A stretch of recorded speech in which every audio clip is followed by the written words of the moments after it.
जिला अररिया कुशहा खता थाना पंचायत मौसी हरहरीपुर वार्ड नंबर 8 के रहने वाले कैप्टन एमडी जावेद इस बार धमाका पार्टी कुछ अलग ही अंदाज में मुहर्रम खेलने जा रहा है।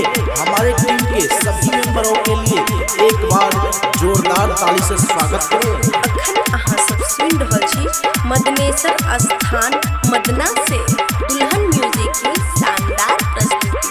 दुल्हन म्यूजिक की शानदार प्रस्तुति।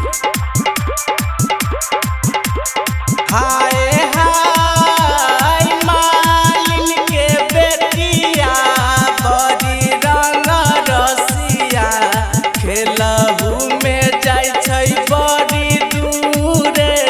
हाय हाय हाय खेलिए धूपिए के मालिन लौटल फूल बड़िया नाग सुतल नागिन जागे। हाय हाय हाय चटकी जगाइयो जल कोई नाग के नगिनिया कोनर चोर ढुकल हवेलिए। हाय जिला अररिया कुशहा खता थाना पंचायत मौसी हरहरीपुर वार्ड नंबर 8 के रहने वाले कैप्टन एमडी जावेद इस बार धमाका पार्टी कुछ अलग ही अंदाज में मुहर्रम खेलने जा रहा है। हमारे टीम के सभी मेंबरों के लिए एक बार जोरदार ताली से स्वागत करें। अखन अहाँ सब सुन रहल छी मदनेसर स्थान मदना से दुल्हन म्यूजिक की शानदार प्रस्तुति। दुल्हन म्यूजिक की शानदार प्रस्तुति। हाय हाय नाही हम चोरा छियै नाही हम चंडलबा हमर छियै मालिन के बेटिए। हाय हाय हाय खोइछा भरी लोढ़लौ चंगेरा भरी लोढ़लौ झूमी रे गेलै राजा के सिपहिए। हाय हाय हाय लपकी झपकी सिपहिया भेल कैया चरवा पूछी रे लेल कोई दिलहू के बतिए।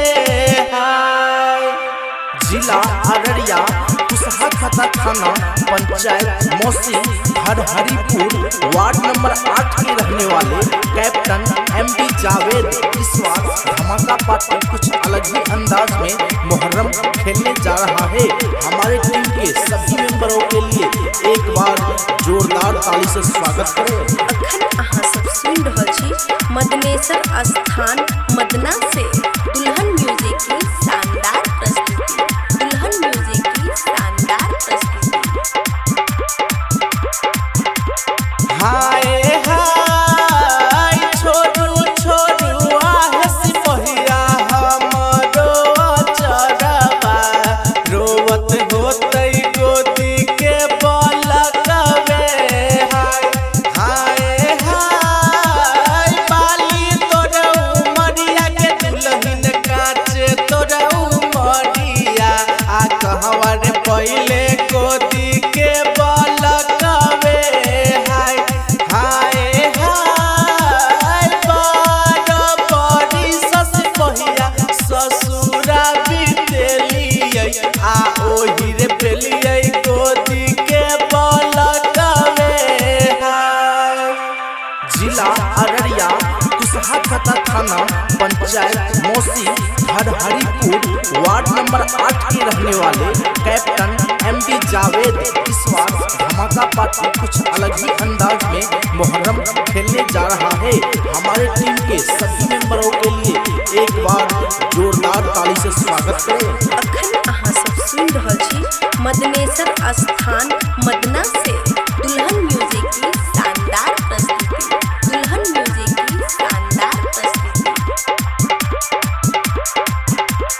हाय हाय सासू तोरा घर ही ननद तोरा बहरी खेलत होतै गोदी के बलकवे।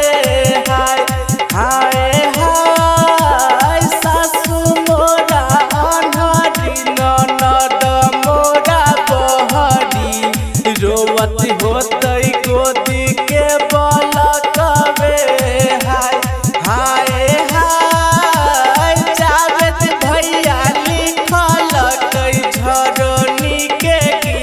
गीतिया आ भगवान जी ठाकुर गावे